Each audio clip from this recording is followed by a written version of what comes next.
आखिर क्या हुआ उस रात जब टाइटैनिक जहाज पानी में डूबा, जानिए पूरी कहानी इसी वीडियो में। टाइटैनिक जहाज अपने समय की दुनिया का सबसे बड़ा जहाज था। टाइटैनिक जहाज को बनाने का कार्य 1909 में शुरू किया गया और उसे पूरा बनाने में 3 साल लगे थे और इसे बनाने का जिम्मा व्हाइट स्टार लाइन कंपनी ने लिया, जो कि एक ब्रिटिश शिपिंग कंपनी थी। इस जहाज को बनाने में 3000 वर्कर्स लगे हुए थे, जिनमें से 9 लोगों ने अपनी जान गंवा दी और 40 से ज्यादा वर्कर्स घायल हो चुके थे। टाइटैनिक को बनाने में 48 करोड़ रुपए खर्च हुए। यह खर्च उस समय के हिसाब से बहुत अधिक था। British shipping company white star line का कहना था कि ये कभी न डूबने वाला जहाज है, लेकिन आखिर ये किसे मालूम था कि टाइटैनिक जैसा विशाल जहाज पानी में डूब जाएगा। टाइटैनिक जहाज का आकार इतना बड़ा था कि इसमें 3 फुटबॉल के मैदान बनाए जा सकते थे। टाइटैनिक जहाज में 4 चिमनियां लगी हुई थी, जिनमें से 3 चिमनियां ही कार्य करती थी। चौथी चिमनी केवल सुंदरता के लिए बनाई गई थी। टाइटैनिक जहाज का एक्सपेरिमेंट करने के लिए पहली बार 1 अप्रैल 1912 को समुद्र में उतारा गया। एक्सपेरिमेंट सफल होने के अगले दिन 2 अप्रैल 1912 को टाइटैनिक जहाज को ऑफिशियल तौर पर लॉन्च कर दिया गया था।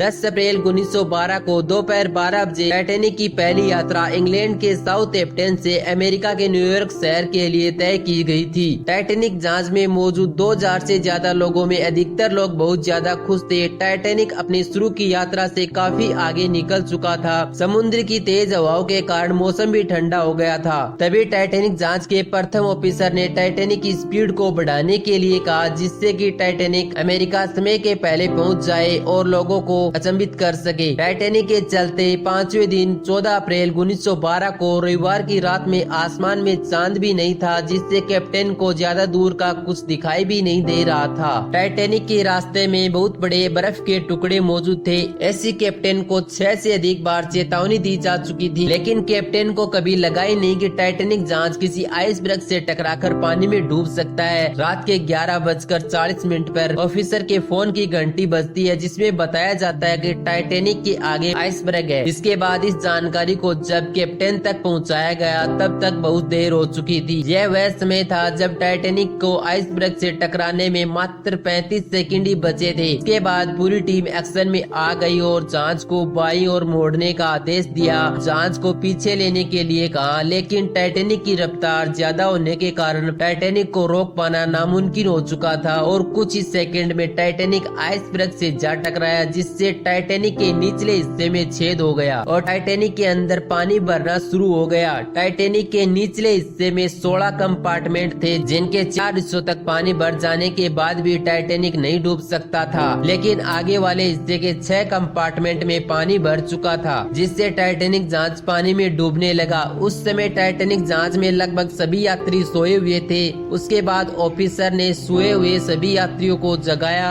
और लाइफ बोट की ओर जाने के लिए कहा। तब यात्री लाइफ बोट के लिए ऊपर की ओर जाने लगे। टाइटैनिक जहाज में मौजूद सभी ऑफिसर्स लोगों को बचाने में लग गए। जहाजों में प्रोटोकॉल के अनुसार पहले महिलाओं और बच्चों को बचाया जाना था। एक यही कारण था कि मरने वालों में पुरुषों की संख्या सर्वाधिक थी। और हैरानी की बात ये रही कि टाइटैनिक जहाज में कम से कम 40 लाइफ बोट का होना जरूरी था, लेकिन टाइटैनिक कभी न डूबने वाला जहाज था, जिसके कारण टाइटैनिक जहाज में केवल 20 ही लाइफ बोट थी। हर एक लाइफ बोट में 65 सीटें होती हैं, लेकिन पहली लाइफ बोट में केवल 28 लोगों को ही बचाया जा सका, क्योंकि अधिकतर लोगों का ये मानना था कि टाइटैनिक जहाज कभी नहीं डूब सकता। टाइटैनिक जहाज में म्यूजिकल बैंड वाले भी मौजूद थे, जो लगातार टाइटैनिक के डूबने तक बैंड बजा रहे थे, ताकि डूबते हुए लोगों को हौसला मिल सके। लेकिन बड़े दुख की बात ये रही कि म्यूजिक बैंड वालों में से किसी एक को भी नहीं बचाया जा सका। टाइटैनिक के डूबने के साथ उनकी भी डूबकर मौत हो गई। टाइटैनिक ने हेल्प के लिए कई रॉकेट भी आसमान में छोड़े, जिससे कि उसकी मदद के लिए कोई दूसरा जहाज आ सके, लेकिन कोई भी जहाज हेल्प के लिए नहीं पहुंचा। और देखते ही देखते टाइटैनिक जहाज के आगे का हिस्सा पानी में डूब गया और पीछे वाला हिस्सा पानी से ऊपर उठने लगा। अधिक बार की वजह से टाइटैनिक के बीच से 2 हिस्से हो गए और 3 घंटों के अंदर ही टाइटैनिक अंटार्कटिका महासागर की गहराइयों में समा गया और इसी के साथ 1500 से भी ज्यादा लोगों की मौत हो गई। हालांकि लोगों को लाइफ जैकेट्स भी दिए गए, लेकिन अंटार्कटिका महासागर में पानी का टेम्परेचर -2 डिग्री सेल्सियस तक पहुंच गया, जिसके चलते लोग पानी में 10 मिनट से ज्यादा जिंदा नहीं रह पा रहे थे और इसी हादसे में लगभग 700 लोगों की जान बची। हालांकि टाइटैनिक की दुर्घटना के बाद कार्बतिया जहाज सुबह 4 बजे पहुंचा, जब तक काफी देर हो चुकी थी और 18 अप्रैल